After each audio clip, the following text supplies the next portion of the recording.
Harry Garside, welcome. Absolute pleasure. We've been talking about this for ages. So long, brother, so long. They say good things come to those that wait, mate, so it's so good to have you here. I'm pumped, man. I'm pumped. Man, let's talk, Harry, you know. And I said, bro, the way that we sit down and have a chat, it's not like an interview, it's a back and forth. Man, we catch up all the time, and, mate, some of our best conversations are just, you know, we could say, mate, that would make a mad podcast in itself. Yeah, we're just riffing always. Bro, we always, my brother. You know, Harry, how, for anyone that doesn't know you, right, explain yourself as a person, or explain how one of your friends would describe Harry. I always try my best not to label myself as a boxer. Boxing is what I do, but it's not who I am. I think I'm a deeply curious person. I think about way too much, way too often. I call it mental masturbation, Beery. And I just think about, I love thinking about philosophical things. I love history.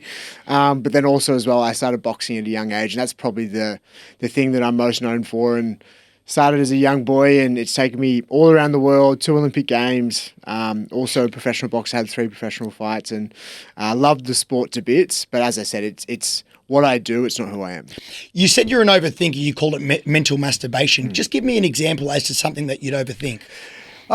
Mate, it could be anything, right? I think most of the time, like, I'm very curious and very conscious about myself and like about how I act and how I behave and these patterns that it's so interesting to think about, like, we're operating from our subconscious so often, right? A lot of I think it's like 70-80% of our decisions are made from our subconscious. Yes. Most of our subconscious is formed under the age of 7, right? I'm not a doctor. This is all things that I've heard, right? But it's like if you don't have curiosity, if you don't have awareness, it's like you're almost in autopilot. Yes. You're not even in control of your life half the time. And I felt that most of my life. So I think I'm just deeply curious about what I'm doing, what direction I'm heading in, how I'm talking to myself, how I'm feeling about myself, how I'm treating others, when people get close to me, how I'm feeling, like all just like things like that, right? And it's like through that, I've just built emotional intelligence, emotional awareness, which is nice. I love that. And you know, Harry, you are, look, as a mate, you are very unique, but you are just yourself. Would you say you're very comfortable in your own skin?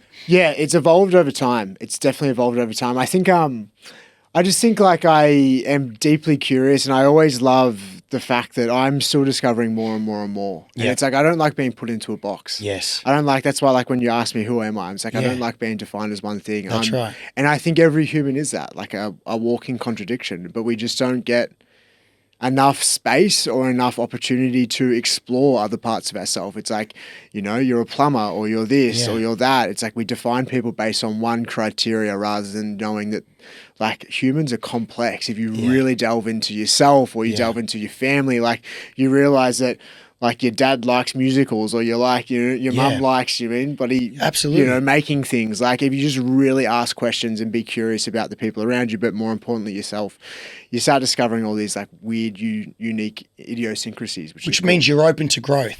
Always. Have you always been like that? Yeah, I think every human is. Like, if you really think about young people, like, every young person is deeply curious. Like, I was that annoying kid, like, why do they do this, mum? Or why do they do that, dad? Like, it's like, why? It's like, and they can't really give you an answer, right? But they do. They give you an answer anyway. And everyone does. They're just making it up. Everyone like, give an opinion. Yeah. Everyone, like, just makes it up. And I like that. There's no, like, think about this, Beery. We're on a spinning rock in the middle of nowhere. No one knows why we're here. No one knows what happens after we die, if anything happens. Yes. No one knows what happened before we were alive. Like, it's all just... And no one knows how long we're going to be here for. It's beautiful, mate. It really is. That sounds quite existential and pessimistic, but it's beautiful. I could wake up tomorrow and I could change my whole belief system. Yes. I could wake up next week and I could change my whole belief system, right? It's up to us every day. I love that. And so you're open to growth. So where do you take your growth from? Will you maybe see someone doing something you think, oh, that's interesting? Yeah, absolutely. I think where people criticize our phones right now, and you're never going to live without your phone, but I always think, for me, I just try and use it to my advantage. Like, who are the people I'm following? I love some of your content, you know? You're giving back, right? Yeah. And it's like, follow the people that, like, inspire you, motivate you, like interact with things that, like lift you up rather than pull you back down. And I probably realized that through COVID. Locked in. I was in Melbourne for lockdown and was just locked away. then you're scrolling through your feed, it's just negative, Yeah, negative, so much negative. And I negativity. was just feeling so flat all the Yeah, time. And I was yeah. like, screw this. Unfollowed like a lot of accounts, mostly news accounts and stuff like that. And just making sure the things that I'm digesting more often than not always, you can't control some things, but more often than not are quite positive and uplifting.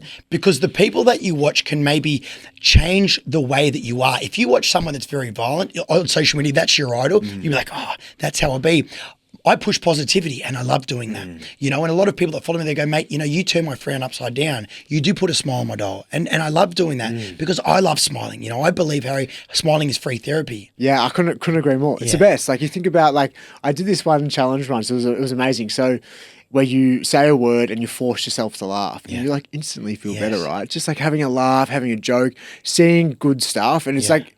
It's quite interesting. Obviously, like we are animals at the end of the day and we are hardwired to remember negative things. But I think more often than not, if you can put yourself in like a secure, safe place, and that's all I try and do, right? I just know there's a lot of chaos. Yeah. I know a little bit about your upbringing, Beery, and I can speak for myself. Like my upbringing at times was quite chaotic.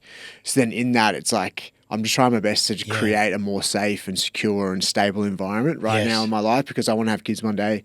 Absolutely. I can't wait to be a dad, you know. Yes. And you'll be a great dad. Can't wait, mate. But I also know that I've just got like a lot of things that I need to sort of navigate through myself first. And I'm only young, 27. You are, you know, and I always say this, right now is the youngest that we're ever going to be.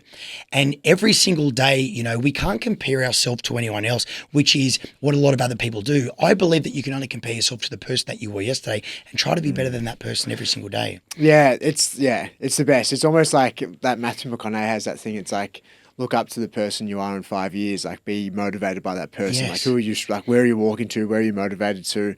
I don't know. I'm just enjoying. Like, I'm enjoying the life that I created, Beery. You know, and it looks like, as I said to you before we started recording this, like it seems from the outside you found your purpose, right? Yes. Like you're spreading so much love and positivity to this world, and it's like that flow, that ripple effect is just like you don't know where that's going to take it. It's I could tell you some, like, I'll tell you a story, right? Randomly, like, I'll do videos or I'll help people or whatever it may be on the side of the road. I'll do something for someone, you know, like an old lady, I'll whatever I can do to help people. The amount of times now, because I've got a social media following, that someone will come back to me and go, mate, you actually did this to help my friend. Thank you. It's made their whole week. Whereas before I wouldn't have ever even known about it. But knowing that the impact and the positive impact in which I'm making, man, it truly warms my heart, you know, and I love it. It's the best, mate. It's the best. Yeah. As I said, that ripple effect. You think about you like it's like a degree shift. It is. If someone's heading in this direction and then you come into their life or you spread a bit of positivity and it just corrects them in 2 years' time, they're in a completely different destination, right? It's the best. Do you get many people that message you and say, look, thank you, or you've helped me in this way, you've helped me in that way? Yeah, it's been really nice, and I really like it's usually a lot of like young people, which is really cool, or like a mum has messaged me and said like my young boy loves you, or like you know, and that's for me that's really nice. I think something I've always tried to live by is like be the person that your younger self needed, right? And it's just like I think when I was younger, it's like I was like the thing that drove me the most was probably I was just like a really insecure, scared, timid, unconfident, like little kid, right? And I just like I wanted to prove that I was someone that I felt I wasn't, right? And it's just it's taken me to 2 Olympic Games, and you know, it's built this life that I created. But I think all my younger self needed, instead of going on this massive journey, which I'm really grateful it did go on the journey, but like I think all my younger self needed was just to be seen and just to feel loved. And not saying I wasn't loved, but just to feel like I don't know, I was free to be myself and accepted for being myself. I love that. And I asked you the question, have you ever heard of anyone called Dennis Rodman? Yeah, of course. Well, why I bring up that comparison, Harry, is I know you like the back of my hand, mate, one of the best blokes I truly know, you know, but he was just authentically himself. He really didn't give, you know, a shit about what anyone thought about him, you know, and I believe that you're the same. Yeah, I love what he was about. And I think all pure authenticity or pure vulnerability, it's like it's infectious. Yeah. It's really hard for it to like, you know, and it's like when you see someone just being them true self rather than playing this character or like, and don't get me wrong, like I'm aware in some points in my life I play a character or I play a role because you want to be accepted by others. But like those environments where I feel most myself and you get accepted by others, it's just like, I just feel like I'm operating at just like my supreme frequency. And it's like it's a really nice feeling to feel like most of my life in my teenage years, I was playing a role. I felt I had to be someone else rather than be myself. But then through my 20s, I'm still navigating it. But mostly now it's like I can express who I am and I feel like I get accepted by my community. Yes. Not everyone likes Yes. what I do, and that's okay. Like I'm okay with that. I don't want acceptance of everyone. Yeah, and you don't need it. But don't people need it. think that they can make everyone happy, or I'll do this to fit in, or that, or they're going to judge me. Bro, they're going to judge you no matter whatever you do. I remember someone said to me, it was like, we wear a mask often as humans, and people love you with the mask on, and people hate you with the mask off. Yes. Right. And when you take that mask off, it's like people are going to love you with your mask off, Yeah. and people are going to hate you with your mask off. Right. So why wear a mask? Exactly right. And it's like, I think as I said to you before, like in my teenage years, I played this role. I was the youngest of three boys. I felt I had to be just like my brothers when I was quite scared and timid. They were quite rough. So then I entered school and I was like, acting different. I was just being mirrors of them because I felt I had to, right? Yeah.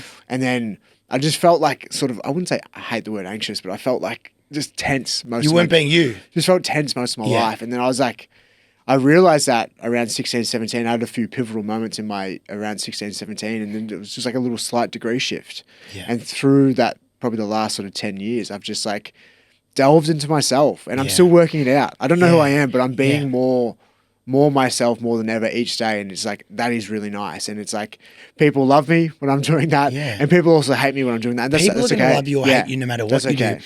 And my best mate that passed away, Russell, I can't remember exactly the quote. He used to say, fear is the biggest killer to any dreams or any, fear can stop you from maybe walking across the road. It can stop you from getting into boxing. It can stop you from being authentically you, because a lot of people fear the judgment. There's a, I think it was written by someone from Australia. It's like, she worked in a nursing home and it was like the 5 biggest regrets of dying people. And the number one was like, I didn't live true to myself. Like something like didn't live authentically myself. Right. It's like, I refuse to sit in my deathbed and go like, I wasn't myself. Yes. I've screwed up, and as I said, there's still moments now in my life. I can speak like this on a podcast, but there's still moments now in my life where I'm not authentically myself. Yeah. But more often than not, I am. Yeah, because there's yin and yang to everything. A lot of people do look at that person or maybe that couple of things. Geez, they're perfect. I want to be like them. Or every yin has yang and every yang has yin. Yeah, I've definitely felt that inside myself. I call it coexisting realities. So it's like, got a whole bunch of self-awareness, which is like a blessing and a curse. And I think I can recognize inside myself there's always like a coexisting reality. There's something inside myself that believes, I want to save the world. I want to conquer the world. Like I care about and I love, but then there's also someone who's super insecure and and sad and like inferior and not good enough. And they're living in the same body at the exact same time. And it's just like, which one's more powerful? It's the one you listen to the most, right? That's right. Yeah. Because your mind's the most powerful tool in the body. It really is, And people, like, I always say the saying, if your mind is strong, your body will follow. Do you agree with that? Yeah. It obviously seems like we're both got really active minds. Yeah. Like, how do you quieten it? Do you try and quieten it? Well, to be fair, I've got, you're going to go, no, I've got ADHD. I'm a million mile an hour. My brain's always going 100 in a 40 zone.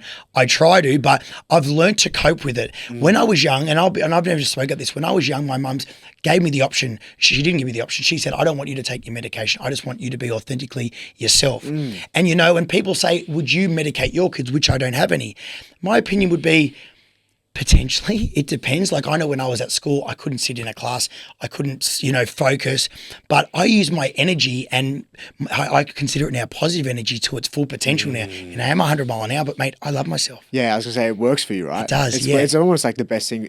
If you weren't at 100 miles an hour, like your life wouldn't be where it is, right? Absolutely. You've created this. Yeah, that's right. That's right. Yeah, I love it. You're a good man. So I want to talk about stereotypes. People might stereotype this or stereotype that. You're a boxer, professional boxer. You won a bronze at Olympic Games, which we'll get into. People, some people think, blokes don't cry, blokes don't do this, blokes don't do that. I want to talk on the topic. Obviously, Harry, I know you do it because you're authentically yourself, but you will dress up. No one will just see you randomly walking down the street in a dress, but you do sometimes paint your nails, wear a dress. Let's talk on that topic. Yeah, it started off as like a statement piece. I just think, who is anyone to tell me how to live my life? Yeah. If everyone's going left, I want to go right. Yeah. And I've always been like that, right? Yeah. And I know I I find it really fascinating. I think we live in, like there's a lot of systems and structures in our world right now that probably work really well, right? It's like, don't fix something that's not broken. We live in a great country. There's obviously things that we need to fix and evolve and get better at. But like for the most part, Australia is a beautiful place, right? We're very lucky. Absolutely. But also as well, like I just don't like it's a weird thing to be born and have no choice of it and sort of just get told how to live. Yeah. You know? You're supposed to do this, or you're supposed to do that. Your parents have an expectation of what you're supposed to do. Your community thinks you're supposed to do this. Society at large thinks men are supposed to act like this. And I just think like, how many people are just being told what to do and living like that and not actually being themselves? And as you said, like, it's not like I want to walk down the street every day and wear a dress. Yeah. But I'll fucking do what I want. Sorry to swear. I'll do what I want. Yes. Right? And no one will tell me what to do. Exactly. And in that, it's like I just want more people to delve into themselves. And as I mentioned, like it's not like I want to walk down the street and wear a dress every day, you know, but I just refuse to be put in a box. I refuse to be told what to do. I refuse, and I'll always be kind and I'll always be nice to other people as long as they treat me with respect. Absolutely. But it's also like I just like want more people to delve into themselves and be themselves, because it's infectious and it's inspiring, and there's so many people in this world who I feel for, and including myself at times. Like I know what it feels like to walk into a room and feel like you have to be someone else. Yeah. It sucks. And I always say that you've got to be yourself because everyone else is taken. And we talked about the fear of judgment. I can't do this, or the stereotypes. I got to be seen like that. You know, you're just so authentically yourself. It's a weird thing, like people, and as I said, like these are all projections of what's going on inside myself. Like I can talk, I almost talk sometimes in the third person, but like you can. I know what it's like to go into a room and like feel I have to be someone else, and it's like it is anxiety inducing. Like it is. It's like you're tense, right? It's just like taking that big and just like being yourself. And as I said, more often than not, I am being that, and it's really nice. And a lot of people will be able to take so much from you authentically being yourself, or people being just comfortable in their own skin. It's just starting the conversation as well. Like there's a really awesome story. It's like his husband come home one day and he saw his wife cooking a roast, and she chopped the roast in half before putting it in the oven. He's like, what the hell? Why'd you do that? And he asked her, and she said, my mum used to do that. So they went to the mum and they asked the mum, why'd you chop the roast in half before you put it in the oven? They said, my mum used to do that, your grandma.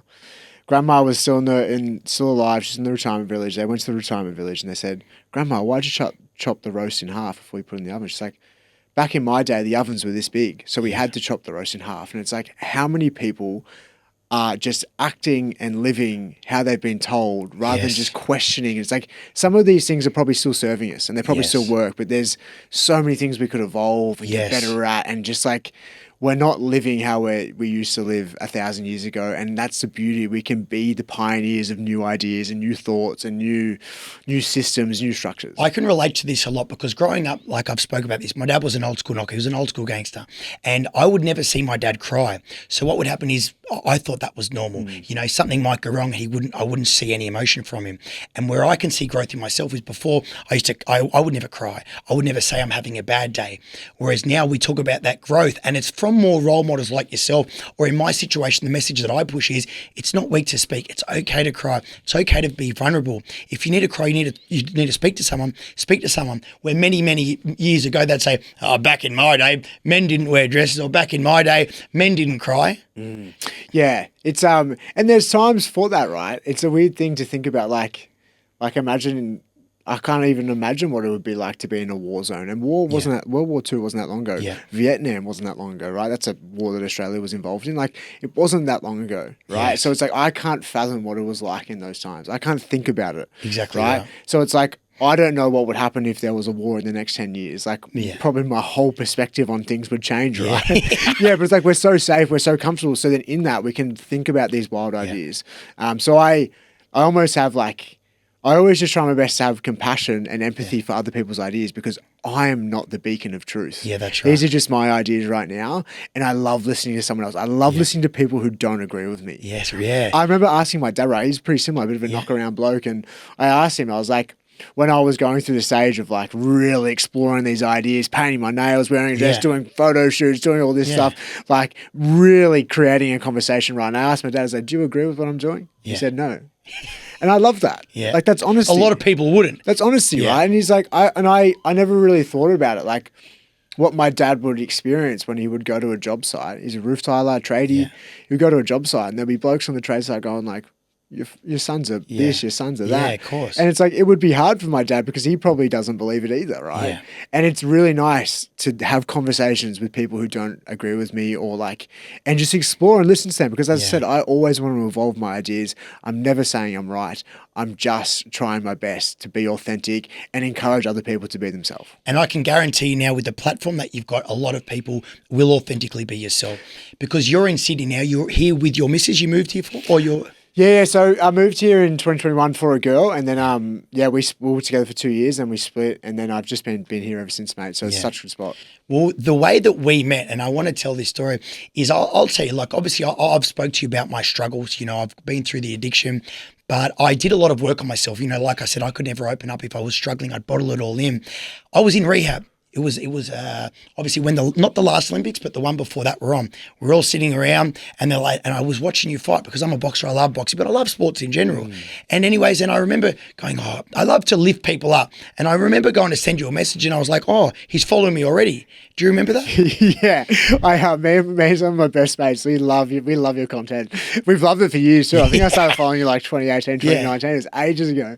But yeah, I remember that, like, when we've obviously been mates ever since, mate. But like, it's pretty wild to like, I still feel at times like I'm just a little boy from Lurdale, and it's just like I strive for these massive things, and it's amazing to have built connections and met so many amazing people throughout the journey, right? Like, it really is. There's so many good people in this world, and it's just like, it's like there is just as many bad people as there are good people, and we just if you be more positive towards yourself, you'll just attract better people, right? Exactly right. And there's no, in my eyes, no one's above me, no one's better than me, but no one's worse than me. People will go, oh my God, like they'll get so excited to see me, and I'm sure you understand when people see, they're like, oh my God, but you don't see yourself any bigger or better than these people? Nah, as I said, I still feel like a little boy from Lurdale, and it's quite endearing because I know exactly what it feels like. I know what it was like to line up in lines, or wait in line, for Andrew Gage to sign my sneakers when I was younger, or like just see these people when I was like, oh my God, like I get the feeling, and I still feel like that at times, right? And it's the best. It's the best. Now, on that topic of boxing, you obviously you won a bronze at your first Olympics.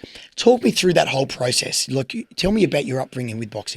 Yeah, I'm the youngest of three boys, and I started boxing when I was 9. And looking back, I don't think I knew it consciously at the time, but I think, as I said to you before, Beery, like my brother's a real blokey, really strong. My dad was quite stoic and proud, very masculine, the environment I lived in, and I felt quite soft. Like by nature, I'm quite soft. Do you still believe you are like that way? I think I've collected a lot more evidence that I'm not, but it's taken a lot of work, right? There is still some moments like one of my biggest things that I'm trying to battle with is like thinking I'm not manly enough or thinking I'm not strong enough. So then I've gone on this 20-year journey to prove that I'm 2 Olympic games. You know, like this whole it's like armor. It really, for anyone that questions you know, he's got feminine because you do ballet or anything like that. I'd love to see some of these people sit on us. Oh mate, I don't cry. You know, with their big moustache. You know, you get in the ring. This bloke wouldn't be able to hit water if they fell out of a boat. Does that make you, you know, less manly or more manly? Yeah, and I can just recognise it myself here. I think I've thought about this a lot. I think we all have masculine and feminine traits to us. Yes, it's a bit of a spectrum. Like some people are way more masculine. My mum is like one of the most masculine people you ever meet, right? Yeah. She's strong. 3 boys. That's probably why she had 3 boys. She's got a bigger dick than all of us. But it's like, it's in that. It's like just realising that like more men, of course, have masculine traits. More women have feminine traits. That's the reason why we have different genders, right? But like in that, there is still some women who have a lot of masculine traits, and there's some men, and there's a spectrum, right? And I think inside myself, I have a good balance of both. I can recognize that inside myself. There's times that I love being in my feminine state and being flowy, and I can let go of things and I can explore things. I rest, recover more. I accept more. Like as I was saying to you, I'm probably trying to be more in my feminine, which is quite hard right now because I want the universe to just like allow things to come to me, right? But then before a boxing event, I have to be in that strong, and I love that too, right? I love both sides to myself, and I think I've just gone on this massive journey to discover more about myself, and boxing has been the vehicle for that, and I've loved it. It's taught me so much. As I said to you before, I felt quite soft. I felt quite like timid when I was younger. But through the 20-year journey of boxing, I've built this, and I feel like I've collected enough evidence now to prove to myself, more importantly than anything, that I'm strong, I'm capable, and I'm worthy. Yeah. Because all boxers, but anyone in life, think I've got to just be completely masculine. Look, you've obviously got a missus, but you do ballet. What would you say to any young kid that's out there that potentially, doesn't feel comfortable in their own skin? I think the biggest thing is just try things. So we are so lucky. I've traveled the world a fair bit. Just try things, and I've always thought this. So when I scroll through Facebook, right, and Facebook's a weird demographic. It's usually like 40 plus. Yeah. And there's a lot of men commenting on my shit, and they hate what I'm doing, right? Right. But I almost think sometimes it might be a projection of what's going on inside of them. They see me like doing a ballet class, or they see me doing something, and they write a derogatory comment, and I think, like, I don't take it personally, because I think maybe there's something inside of them that they don't know, like, that they want to express themselves. Maybe they want to go see Hairspray the musical, but they're so scared to tell their community because they'll get labelled as girly, or they get labelled as this. So they keep it inside, right? Yeah. And then there's this static energy that just going like, I want to come out, and then they're just going, fuck that guy who does ballet, right? And I get it. I feel for them. Yeah. And I'm saying to young people, if there's young people out there, try things. Yeah. When you're young, you have the freedom to go to do school sports, try the drama class, and see what makes you feel more yourself. We have a little flame inside of us. We all do. Yeah. And there's things that diminish the flame, and there's things that add to that flame, and you only know that. And try things. And you're telling these kids, just do what makes you happy. Don't try to be That's like it. Freddie Flintstone or Johnny Smith. Don't try and be someone else. Just be yourself, right? And you'll only know that through trying. And that's all I've been trying to do, right? There's some things that I've tried in my life that I absolutely hated, right? But I'll still give it a shot, give it a crack, and I'll see it through. And then I'll know we're not going back to that. But then there's been things that I love, which is like a dance. I love doing a dance class every now and then. I love combat sport. I love philosophical issues. So these are things that like add to my flame, right? So do that more often. And that's what I think. Find the thing that lights you up. Best advice ever. So you won the bronze at the Olympics. What was that feeling like? Can you compare it to anything? Yeah, it was massive. I went a bit numb, so it was a weird feeling to I guess to lose, but then I'm a competitive athlete. I love high performing athlete. I love winning. Yeah. And I think to lose in the semi-final and still do something that I guess was quite hard to do, get a bronze medal at the Olympics, I felt a bit numb. So it was amazing to like get that hand raised in the quarterfinals and beat that Kazakh who was really good. But I remember sitting in quarantine like about a week after we're in COVID, and I had the medal on my neck, and I'll never forget, I had tears in my eyes, and I was just looking at myself in the mirror, and it's like, I went on this journey thinking that gold medal, that's what I thought I was going to win, but bronze medal was still a success. I went on a journey to think that this was going to change how I felt about myself. Yeah. And I sat there in quarantine with some success, and I felt shit. Yeah. Yeah, I felt unhappy, and I think it planted a seed in my head that just grew over the next 2-3 years. And I think there was a point throughout the Paris Olympics didn't go that well. And there was like, I don't know, there was something inside of me that was like, I just didn't have that same, which is like frustrating to feel, and something that I'm trying to unpack right now, but I just didn't have that same like level of like commitment or like hunger or grit. Yeah. Because it's like, I think I knew that if I won that gold medal, or it's like, it wouldn't change anything. Yeah. It wouldn't change how I feel about myself. Other people might think I'm a legend. Yeah. But it's like, I look in the mirror and I still had a pretty poor relationship with myself. And I think now it's just like realizing that massive, big, audacious goals for me, it's like I collect evidence through that journey. Yeah. But the actual accumulation of the goal doesn't mean shit. It's so true. Yeah, it doesn't mean shit. Like getting the new house, getting the new car, getting the job promotion, getting the gold medal. Yeah. Like for me, doesn't mean shit. Yeah. But the person that you become on trying to get the job promotion or trying to get that gold medal Along the or way, trying to get that the money, tools and the you things know, that the you things that take you with you. learn, right? The lesson. And I know that's such a cliche thing, but I have genuinely felt that. I'll always set big, audacious goals because I'm more obsessed with just getting better and living to my potential. And that's why I love someone like a Ned Brockman. Yeah. Yeah. He is doing that. Yes. He's doing that more than anyone I know. He's just living to the human potential and just seeing how far his body can take it, how far his mind can take it, how far he can take himself, which is all I'm going to try and do myself as well. Well, I'm going to get to Ned Brockman, but I want to say, look, I know for a fact what your last goals were. They were to get gold. Coming into the first Olympics, I want you to be honest with me. Was it to get gold, goals, or were you questioning yourself, how far can I go? Were you interested to know that? Yeah, it's so interesting because I think there was like an internal belief, like there was coexisting realities once again. So there was something inside of myself that was like confident. I had the best preparation of my life. I prepared really well. I couldn't punch with my left hand for 3 months, but I was doing all these 1%ers. I was doing so many things outside of the boxing gym, and I was like, I never felt more ready in my life prior to Tokyo, right? Which is amazing, great feeling.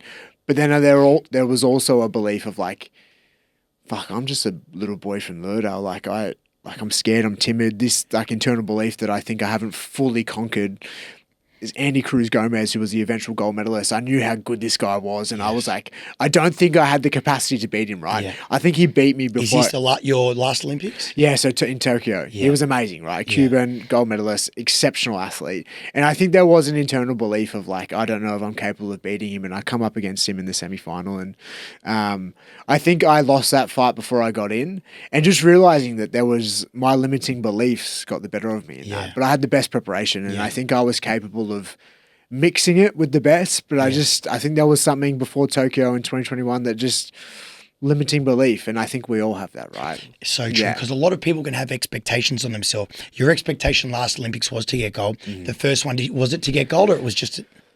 It's so hard to know. I think, I went in there with like, I think, there was something inside of myself that was just like, to make the podium was fucking huge. Yeah. So it's like obviously wanting a gold medal, but as I said, I think there was an internal belief of that Andrew Cruz Gomez is good. And you wanted to be better, but the thing is, look, hindsight's a beautiful thing, you know. And I know leading up, obviously, when we caught up, leading into it, I'll say some things. You're big on mindfulness. I remember we were going to get coffee, all right, and then all of a sudden I hear this beep beep beep, and I was like looking around, I'm thinking, what's going on there? And you just stopped and you just started. I didn't know if you were praying or what you were doing, but I just had to just roll with the punches. And I was sort of looking at you, who wasn't looking at me because you had your eyes shut. Some of these moments in which you do, explain to the people and the viewers at home. Yeah, so I think when it comes to phones, stuff like that, I think there's just so many little things that, like, if you listen to podcasts, if you read books, if you follow people on social media, like, you can take little things and add it to your life. I think you can digest as much information as you want, but I think it's action is the most important thing. And I learned this, I think 2020. And I just started setting these amazing alarms. There was probably about 5 different themes. The most common one was like, I am an Olympic gold medalist. So that would go off maybe 5-6 times a day. And I would stop, as you said, and just close my eyes and picture myself on the podium, right? Visualize myself receiving that medal. And there were some days that it was like so strong, I could feel it. I would get tingles. I'd see the flag raising, like, what an elation that would be, like, that I would be feeling that moment. And then there was other days where I couldn't see it. It was a little bit harder. But like, I think just the continuation of like, where are you going? What are you doing? What are you doing this for? Why do you want it? Give us the feelings you're feeling. And I did that for months on end before both Olympics. And there was different themes as well. There were some times where I had to like stop and ask myself, how am I? Like, how often do we actually do that? So how are you feeling in this moment? You can get caught up sort of in the moment when you can actually the most important thing is just to take that step back and just say, how am I doing? Like, especially you said. Someone like us, Beery, like, we both have really active brains. We're on all the time. And I think that's something that I've really learned with meditation. So I meditate like most days, and I think meditation for me, the biggest thing I've learned from it is just like realizing when I'm trapped in here, and just like, because that's all, like, you can't stop your thoughts. And when I'm meditating, I realize that I'm trapped in a thought. Bring yourself back to something that's happening now, mostly the breath or something in your body. And you just realize you can get out of this and a bit more into this, which is all I try and do when I meditate. You called it visualizing. A lot of people, I know Jake Paul's big on it. He calls it manifesting. Obviously, do you know much about Jake Paul and his road on that? Yeah, I think a lot of people talk about it now. And I think it's manifestation or visualization with action is so powerful, because I think I'm quite spiritual and I don't know if it fully works, but I think if you're continuously thinking about something, it's like subconsciously you're making more decisions that align to that, right? And it's like eventually you then might create that, because every little decision you make, if that's more in your mind more often the thing you're thinking about, it's like you will make the decisions. Maybe I shouldn't have that beer. That's right. Maybe I shouldn't eat that chocolate block.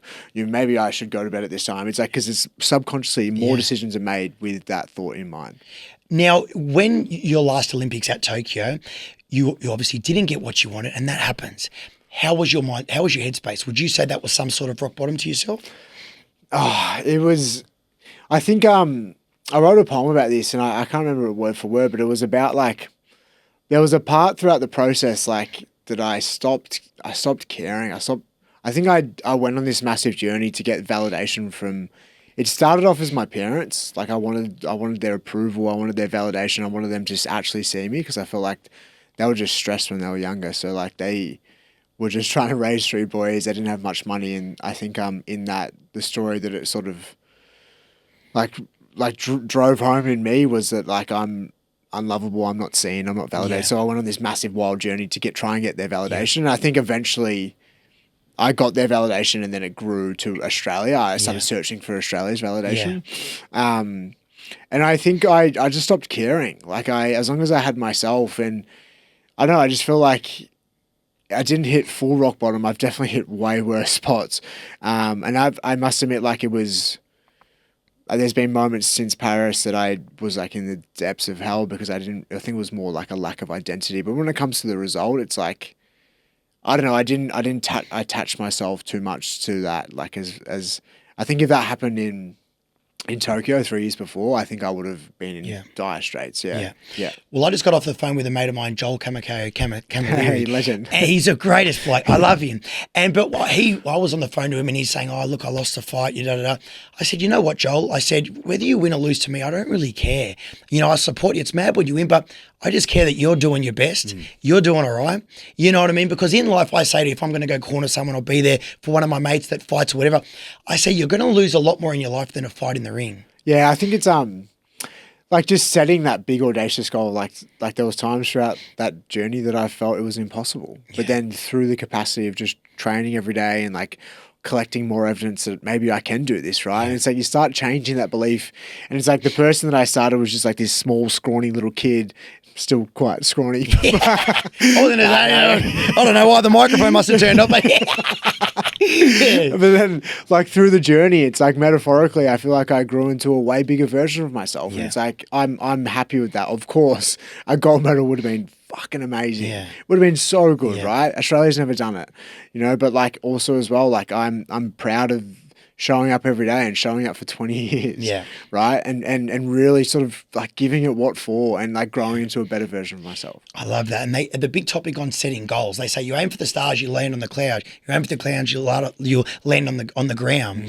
Speaking of people that set goals, you mentioned him before and he's a really good mate of yours, Ned Brockman. He ran 1,600 kilometres in 12 days, a certain amount of hours and a certain amount of seconds, to obviously not knowing precisely. Tell me about Ned Brockman.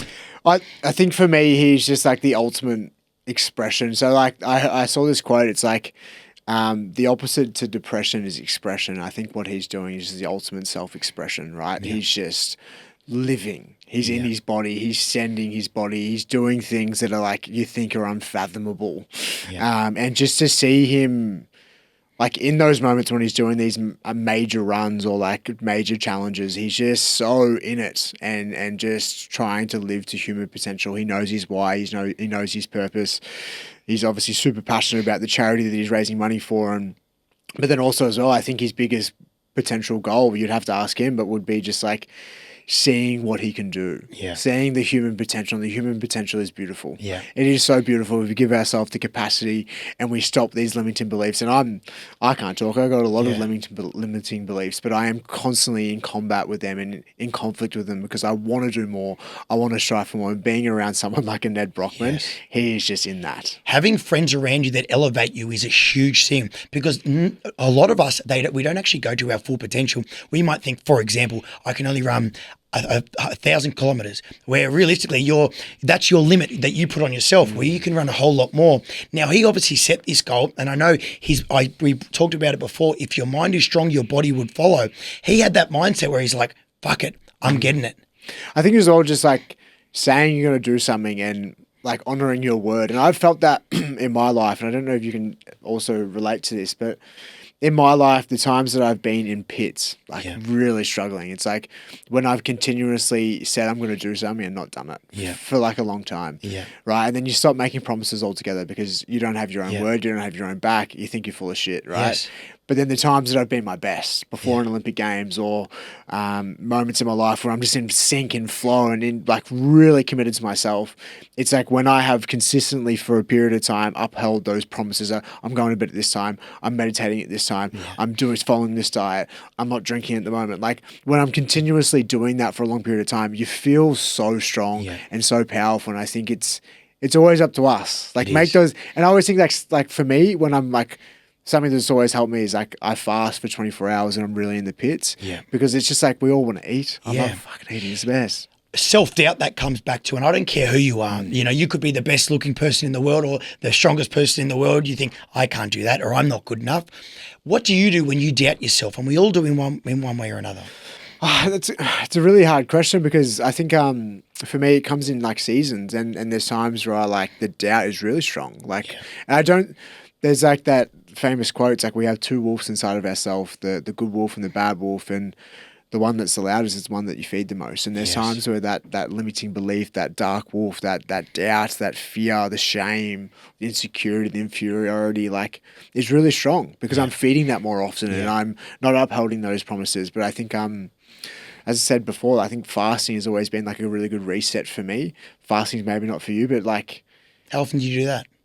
Whenever I need it. I did a 7-day fast recently, which was pretty powerful. 7 days. That's the longest I've ever done. It was like actually not as hard as I thought it would be. It was quite, mate. The clarity I had was beautiful. Yeah. I couldn't train throughout the whole process, but I felt so peaceful, man. Did you find moody or did you find yourself moody? I really thought I was. And I said to my housemate, I said, mate, just be careful. I come in fucking throwing hands or something like that. But I was like, actually like so nice to be around. I was really peaceful, I just didn't have as much energy. And I think maybe in that, I was just like more I know for example, if I wasn't to say feed my mum dinner or something, I reckon she might get a little bit angry.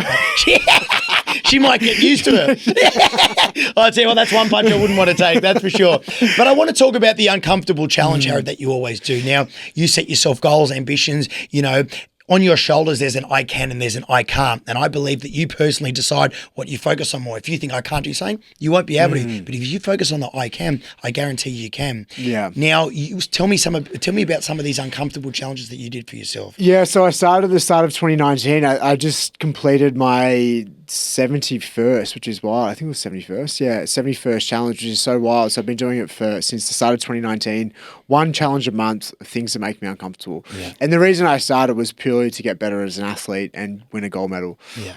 I did this program with the Commando Regiment, the Australian Army, and some past Olympic gold medalists. And the biggest thing I took from the 3-day thing was, if you want to grow as an athlete and as a person, go to the places you feel most uncomfortable. Yeah. Naturally, as humans, I think we always try our best to steer away from discomfort because we have to conserve our energy as much as possible. We are survival beings. But if you want to grow, it's like do the hard session. If you want to grow, have that hard conversation.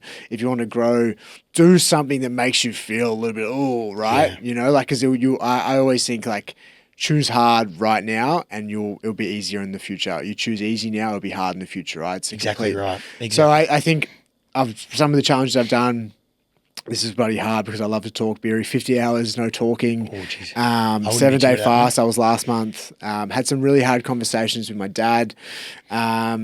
Some have been really emotional. I did like an improv class. I started ballet. Some have been like physical. Some have been emotional. Some have been mental. And each challenge, I've just learned something new from myself, right? And it's like, I've loved it. I was going to stop it after Paris because I obviously didn't win a gold medal and I did it purely to win as an athlete. But I chose to keep doing it because I truly have felt my growth from 5 years ago. Like I felt the difference inside myself. And we all grow. Every day we're growing. You know, we never actually stop growing and developing. You know, people say if you're the smartest man in the room or woman in the room, you're in the wrong room. Yeah, I always think like if someone's listening to this and they feel inspired by it, like I reckon unless you're a professional dancer, a really good one to start with is do a dance class. Yeah. Because everyone, unless you've had a few confidence cans, everyone hates to dance. And I still feel it now, and I've done a number of them, right? And I still feel going in there, I'm like, Jesus Christ, like everyone's going to judge me. I suck at dancing, you know, but like you go in there and feel that feeling when you walk out, you'll sit in your car and you'll be like, I did that. Yeah. I did that. Like I actually fought the noise inside my head, and I fought that little demon telling me not to do it. And I'm like, oh, I'm not good enough, or I can't do this, or I'm going to be embarrassed. It comes back to the fear of judgment, because people say, I can dance after a few drinks. Because after a few drinks, you probably don't care what people think, because you lose your senses. But if you can get, have that powerful tool to be like that when you're sober, you'll be able to achieve and do a lot more things. I couldn't agree more. And I always felt that when I do the 24-hour fast, if I'm really in the pits and really struggling, for me, it's the 24 hours. It's like throughout that day, like I'm feeling flat. I haven't upheld my word for ages, and I'm feeling like quite like inferior and shit.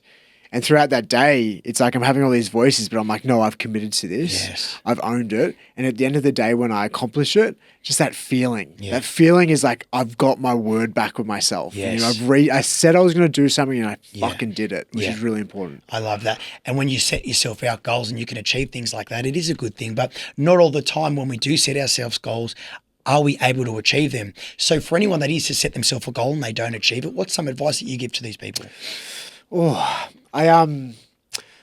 it's so hard, because I've really tried to like transition to the point of like, I think humans are so beautiful, and it's like, I think so much we look to other people for savior, but it's like no one knows their life better than themselves, right? Yeah. So I think when it comes to like, sometimes sitting in failure or sitting in loss or sitting in suffering is actually a really good thing to do. And then other times, like maybe distracting yourself from that might be the thing to do. So I couldn't tell you. I think what has worked for me is just like sitting in the mud and reflecting on what didn't go well and like why I didn't succeed, and like owning it. Yeah. Having that level of acceptance and ownership, and not blaming anyone else but yourself, right?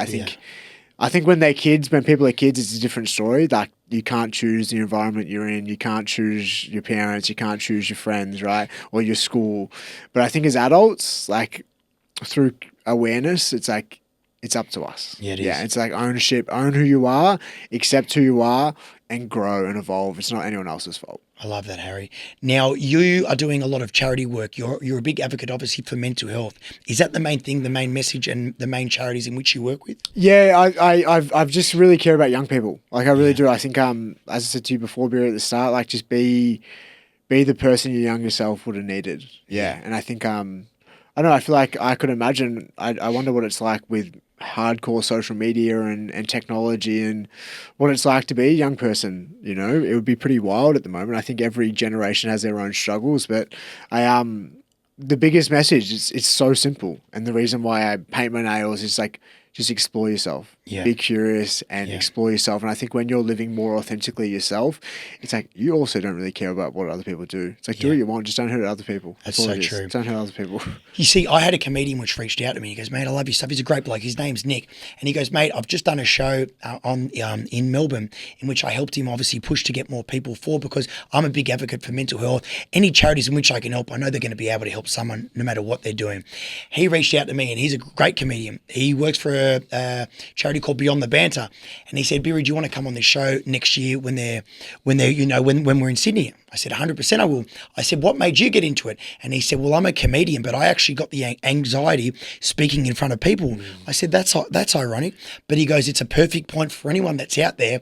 You might, like I said, you might be the best looking person in the world. You might be insecure. You might be the strongest person. You might be insecure. We all have ways in which we do struggle with. But the more these charities and these people like you and me, for the different messages that we're doing, it helps people that are out there. Yeah, I couldn't agree more. I think I always think that's one of the only things that, like, we are like 8 billion individuals, right? There's crazy to think that there's like 8 billion different realities in this world today. But it's like the one thing that I think really connects us is the fact that throughout a week, throughout a month, throughout a year, we will all feel different emotions, different levels of them for different reasons, but we all, and the more that we can talk about it and connect over it and be authentic and be true and actually speak about what's actually going on, I think we just build and breed connection and intimacy, and I think maybe the world needs it, more than ever. And I had someone called Hayes the Huntsman. He's a bare knuckle fighter, professional heavyweight boxer.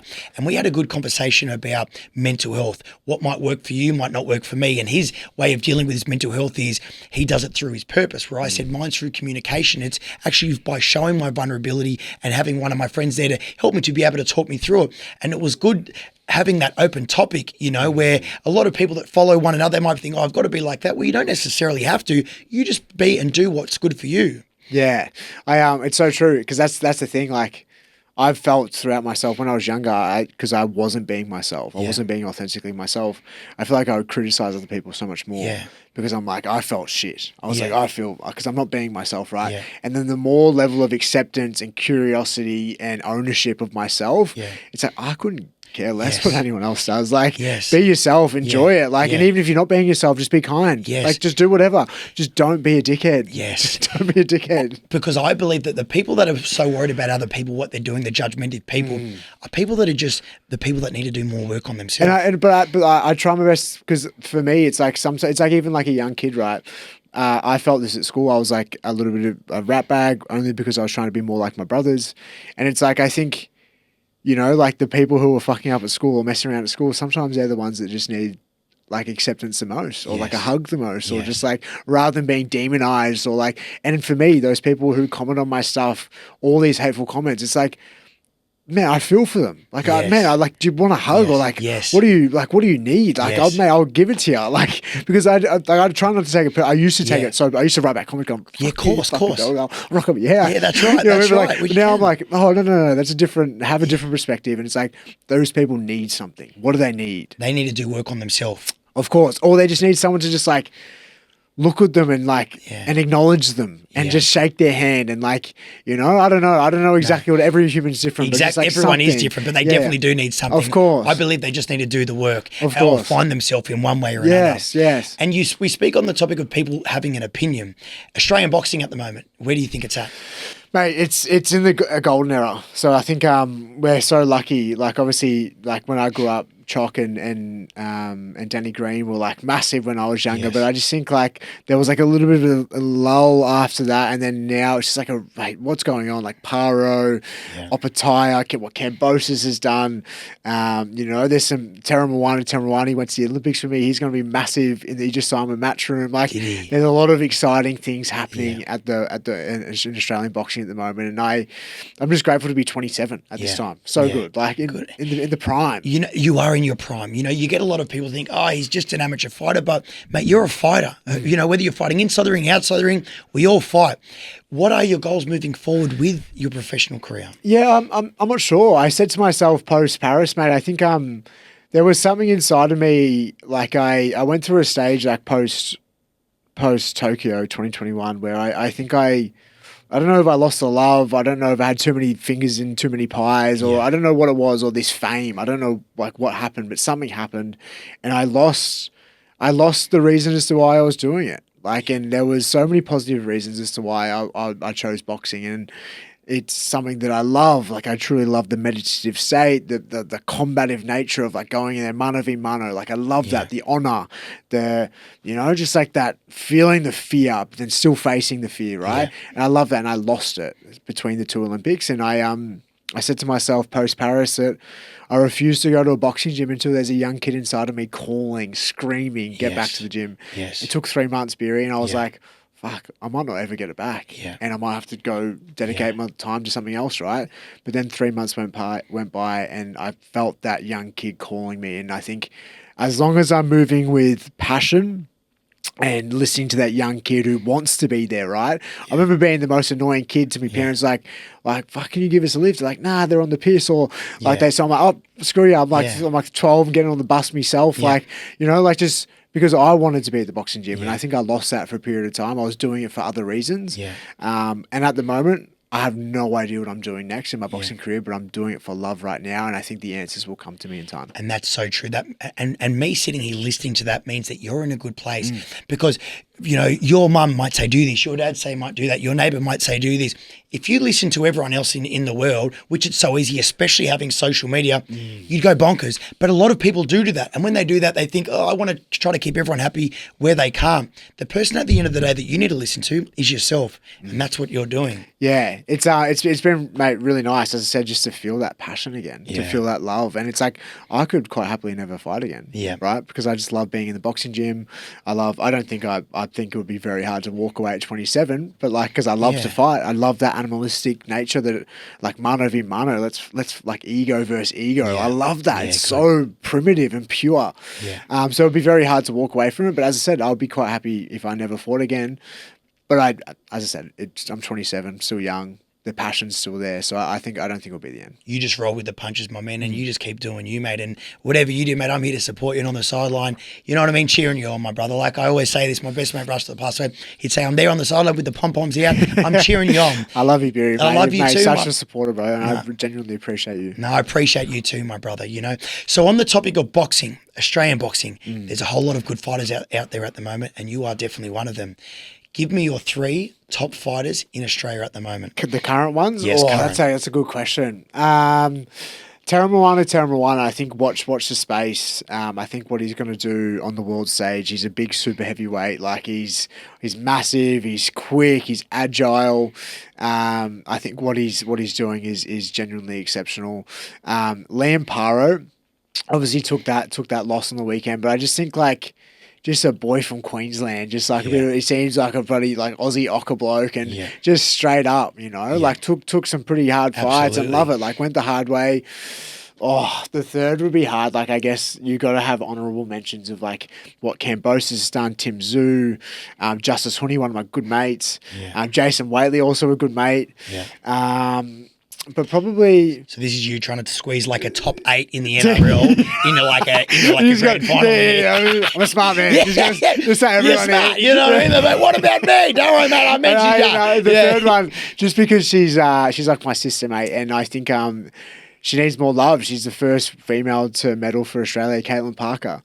I think just more so because she's really close to my heart. Just to see how much she has gone through wins, losses, and she's so close to me, and I just think she's exceptional. And I think I have no idea if she'll turn professional after the Paris Olympics, but whatever she does next, like she's dedicated a lot of her life, and I just don't think that she got as much recognition as she deserves because she's one of the most pure and genuine people I know. A lot of people are like that. Look, and a good mate of mine, Georgie Cambosis, I don't believe initially he got the recognition that he deserved.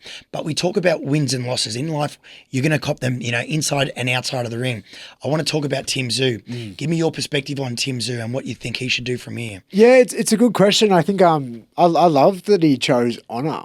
Yes. He chose honour and legacy over money or over, you know, like, and I respect that so much. Like so I think what he does next, I would love to see him come back to Australia, have 1, maybe 2, you know, fights with challenging opponents, but like beatable opponents, you know. Give me an opponent that you think he'd be good to face. Oh, I don't know the weight division too much. Everyone's saying Zarafa, but I think it would be better with someone else. It might boost some hype potentially, so maybe the second fight against Zarafa, but I think anyone that's like maybe in the top 15, but like he knows that he's capable of beating, just to get that mojo back. You know, it's really important for him to feel that mojo, get that fire back, and then after the 1 or 2 fights, go back overseas and try and win the belts back. Like you said, so you're backing him to be able to go back and win another title. I think so, absolutely. I think he and I love that he chose legacy over, you know, I think he's 100% rolling with the beasts in the top 10 for sure. I think who knows what's next for him, but I listened to an interview, I think it was yesterday, and he seemed strong. He seemed like he's owned it, he's accepted it, and he goes, what's next? Yeah. Well, I personally haven't met him. He's a good friend of Joel's, you know, and I'm sure I'm going to meet him soon. But a lot of people on the side, a lot of people in general, they're worried about their wins and losses, you know, especially in Australian boxing. They might fight people from all around the world. I'm not judging anyone. I respect any man or woman that gets in the ring and has a go. But sometimes if you take a loss in your life, which you will, you've just got to bounce back from it. Yeah, it's that Floyd Mayweather kind of screwed it for a lot of boxers, like that 0 record, or, you know, you think you lose credibility if in the first 15 fights you lose. And it's probably I don't know, it's probably the spectators as well. Sometimes the spectators go like, oh, they've lost it, they've washed up. But I don't. You think about the old school fighters like Roberto Duran, Sugar Ray, like they all had losses and they all fought the best and they didn't care. Mike Tyson, everyone. The best, That's mate. right. And I would love to see that sort of reignite a little bit, but it is hard as well because I'm potentially going to go back to the professional ranks, and it's like, if in the first 10 fights I lose a fight because I'm taking a massive challenge, I lose my credibility, then you lose your share price. So these are all things that you got to think about, right? Yeah. But then as a human being, you look at it as your growth. You just said you not getting that gold medal at the last games in Tokyo. Do you think that you've grown and learned a lot about yourself from that loss in your life? Yeah, I have. I think it's just like I think it's just changed. Sorry, it's just changed why I do it. Yeah. So I'm not doing it for the world title if I Yeah. turn professional. I'm not doing it for the gold medal if I go back to the Olympics in LA. I'm not doing it for those reasons. I'm doing it because I believe that I will become a massive and bigger version of myself Yeah. chasing that goal. Yeah. And it's like in that, it's more pure, it's more honest, it's more real. And then it might come. It might fall into my lap because I'm just being genuinely authentic and real, and I'm showing my capacity, my capability. Yeah.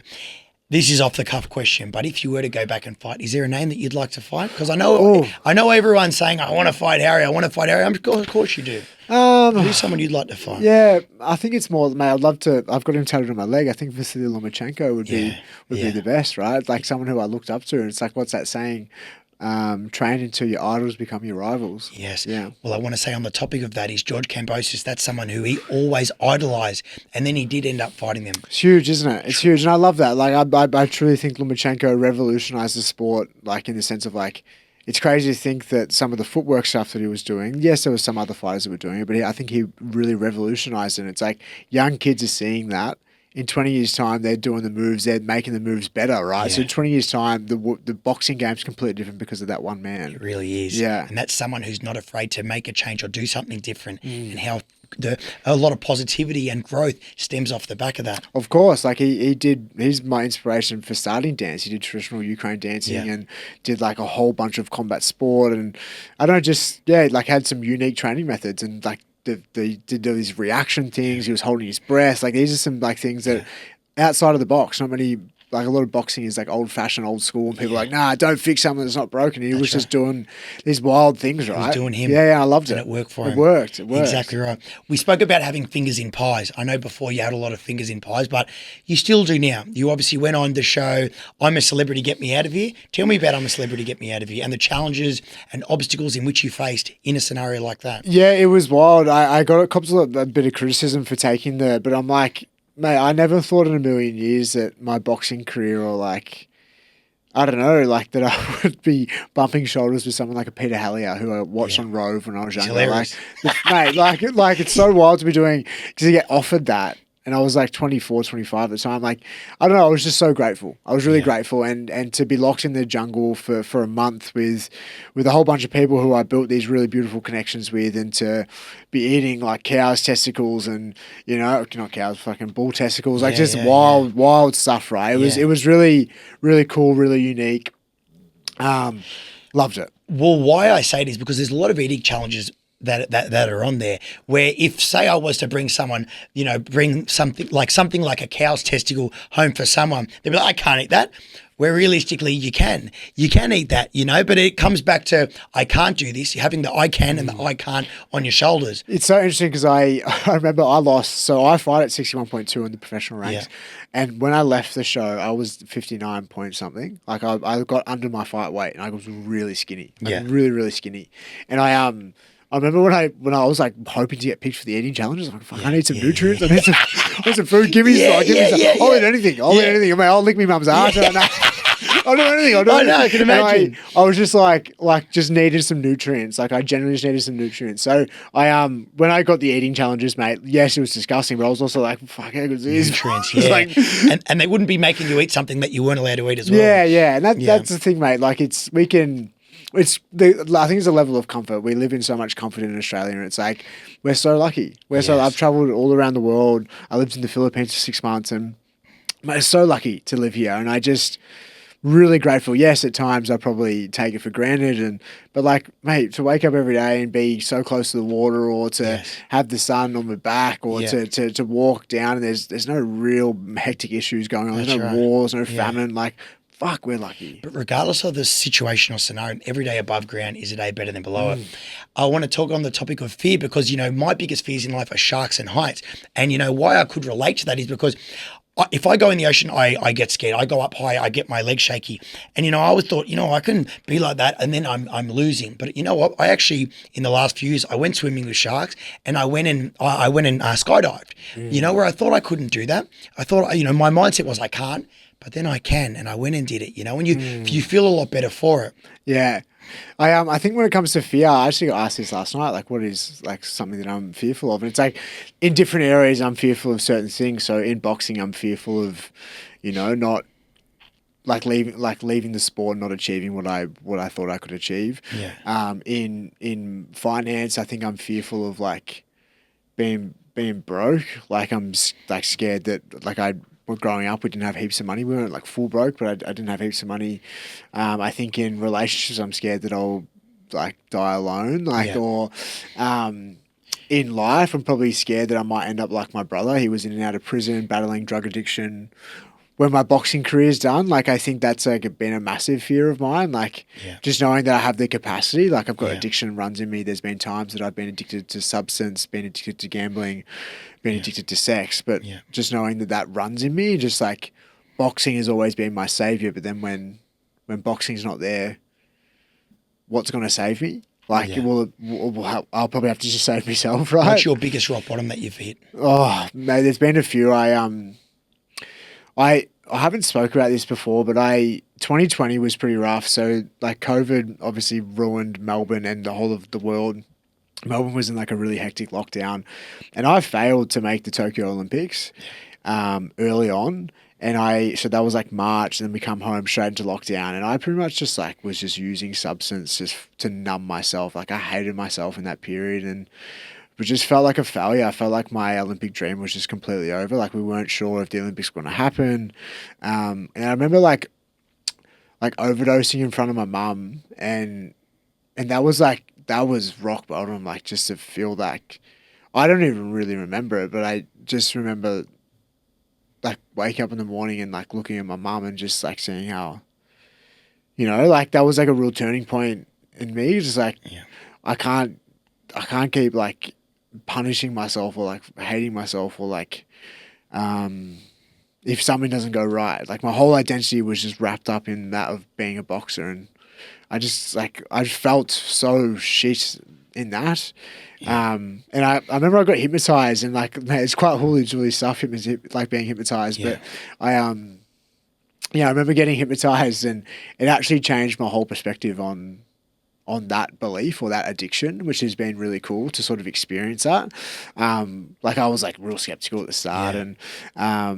and yeah, from there, like it was pretty low. Like there was like leading into the overdose, there was like a whole range of like addiction and just like use and just really at a low point, right? And then yeah, that obviously happened, and there was a bit of a turning point in the back end of 2020. I was training for a marathon, and I was fortunate that I managed to get out of Melbourne and moved up to the Gold Coast, and I love the Gold Coast. It's such a beautiful spot, and I was just training flat out. Yeah.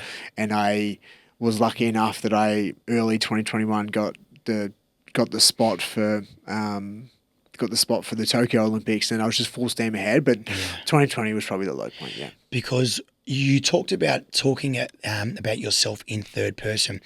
Your rock bottom might be different to mine. Mine might be different to yours. Anyone that's watching this will hit some sort of rock bottom. You talked about you overdosed and you could have died. I've been in a similar situation, and a lot of people at home might be suffering right now where they might be using subs, they might be drinking, they might be self-sabotaging. You could have died there, but gratefully you didn't. Looking back at yourself now, in hindsight, what's something that you would have done different? Where you thought I didn't make the Olympic Tokyo Games or whatever it may have been. What would you change now? I think just like not attaching myself to so much to my Olympic. It's so weird because it's like I almost needed that. I needed to be just like my whole identity was consumed with that of being a boxer. Like it's almost like I needed that to get to the places that I got to, right? Yeah. But I think when I lost. Like it was just like I was in the pits. Like I felt really flat, and I felt like everything about myself was not worthy or not good enough, and then you would mask it through or you would numb it through like social engagements or partying or anything to distract yourself from that of yourself. So I think it's just like knowing that boxing's what I do, and I love to do it. Like I love that primitive nature, but it's not who I am, and just like knowing that win, lose or draw, and maybe I won't be as competitive in that mindset. Maybe I won't get to the heights that maybe I would have if I was feeling that my whole identity was that of a boxer, right? But I feel like I'm just way more stable because of that, which is more important. And that's your rock bottom. And for anyone that is at a rock bottom, just know that from rock bottom, you can only go up. I know rock bottom for me was the best thing that ever happened to me. I went to rehab, I went and worked on myself, and I love the person I am now because I grew from that. you know, and you mentioned your brother's still in and out of addiction. No, he's actually doing really well, mate. So he battled that for for a number of years and was in and out of jail and sort of in and out of like a bit of a pattern. But he's been out now. I think it's almost coming up 18 months, which is wild, and he's working flat out. And he went to rehab for a period of time, and it really helped him. And mate, super proud of him. Proud of him. Like it's really hard to knock those things, right? I felt like a little glimmer, but I've been lucky that I've always had a positive addiction like boxing or success, right? But like I know how hard it is sometimes, so I can't imagine what it's like for people who are at death's door and really struggling. And super proud of him, mate. He's doing really well. Which is so good to hear. Now, what's your relationship like? Do you have brothers and sisters? Obviously, you've got a mum and a dad. What's your relationship like with your family? Yeah, it's interesting. I've always been, I wouldn't say I'm a dark sheep, definitely not. But like I've got two older brothers and mum and dad. And mate, they've always known that I'm just super weird. Yeah. And I love that. I love when people go, fuck, you're weird, Harry. I love it. Like I take it as a badge of honor. I'm like, that's exactly what I want to hear. I'm like, but like that's what makes us us, right? We're so different and unique as individuals. And but my parents have always, or my family more so, have always felt that I'm just super strange. Like I'll go home. I live in Sydney. They're all in Melbourne. I'll go home. And I'll start pounding them with these deep philosophical questions. They're like, fuck off, Harry. That's right. Like, go back to Sydney, mate. You suck. But when you are on that road, is there someone that you can connect to, or do you have a mate or someone that you can call that understands you? Like when you go through it, or do you just go on that road on your own? Yeah, no, it's a bit of both. Yeah, but I think it's nice to go on that journey sometimes by yourself. But there is also like, I think naturally when you're truly being authentic to yourself, you start attracting people who, you know, so there's many people who love the things that I love as well. But then also as well, like, I think I've got to the point where it's like, I used to try and change my family, or just try and like it's almost like I had like an element of arrogance, like the way I'm living is better, you know? Okay, but it's like, I don't think that. It's just the way I'm living, and it's like, it works. And like the way they're living it's good for them. They're stoked. But I think I'm just trying my best to just like, make them ponder these questions. I don't know. It might Where work. You're at, Harry, at 27 is phenomenal, mate. The growth in which you do within yourself is something that a lot of people should take a page out of your book. Now, and you've done the work on yourself, but you are constantly still doing it. What's some advice, Harry, that you'd give to your younger self? Oh, I love this question, and I genuinely don't believe I would give my younger self advice. I think I would just give him a big hug, but it doesn't really answer the question. I think my younger self he almost needed to face everything that he faced. So it's like it's a hard thing to give advice. I think just keep trucking. Keep trucking. I needed to feel inferior. I needed to feel like my man who got questioned. I needed to feel failure and loss and suffering. I needed to feel the feelings of the depths of addictions. I needed to feel those to be where I am right now. So I'm quite grateful. I think if you ask that question to people who aren't happy with where they're at, then maybe they would have a different answer. But I'm really grateful that I've always been deeply curious. And something that I guess I'm working on right now is just like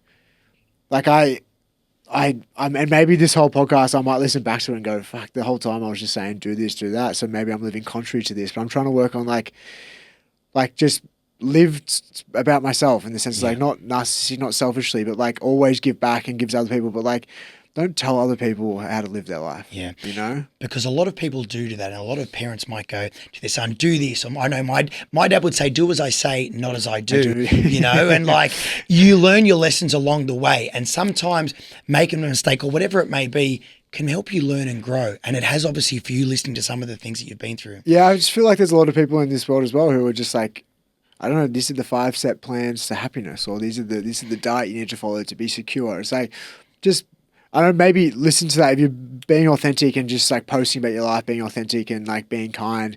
So I reckon people get way more inspired about that, like rather than telling them what to do. And maybe some people need to hear that. I don't know. But like, I just think like I'm just trying my best to be more accepting of self. But then in that, I've just felt I accept more people as well, which is nice. Like I couldn't care less what you do as long as you're kind and you're just nice. Being yourself. Yeah, just being nice. I like being nice is free, and nice. Like I said earlier, mate, smiling is free therapy. Oh, couldn't agree more. You know, I want to talk. The last thing I want to finish up on is you commented as we were walking in. You said you Mate, I couldn't believe it. I was like, "Where's that from, Beery? I might try and pinch it off you." Well, mate, you know it's funny you say that because a good mate of mine started this company. His name's Ben, and it's called Waverley Jewelry. I never used to wear jewelry. You said you wear jewelry often or not really? Yeah, I do, mate. I love it. I think it's a great expression. Yeah. Like what we wear, the clothes you wear, what we choose to have on our body is just like an expression of who we are, right? It It's really nice. is. Yeah. It really, and they sponsor the show. He's not only just a good mate of mine, but I never used to wear jewelry. I never used to wear earrings. And now, obviously the company that he started up, I wear it all. Love it. We're going to make you a big order, mate. I'll tell you. Oh, let's go. Yeah. But most importantly, I want to say, mate, Harry, I love you, brother. Love you to bits, Beery. I love you, mate. I love you more. I'm super grateful for you coming on this show. There's so much that everyone at home will be able to take from you. Keep being yourself. Keep being you, mate. Like you said, you don't need to make a plan of what the future, because realistically, we might plan what we're going to do next week. We might not make it till tomorrow. And you're living in the moment, Harry, and you are living, man, and everyone should. You're the man, Beery. Keep doing you, brother. Love you, brother. Can you just go? I can't do it. Hey, guys, we look forward to seeing you next week. Thank you for another episode of Life's a Fight.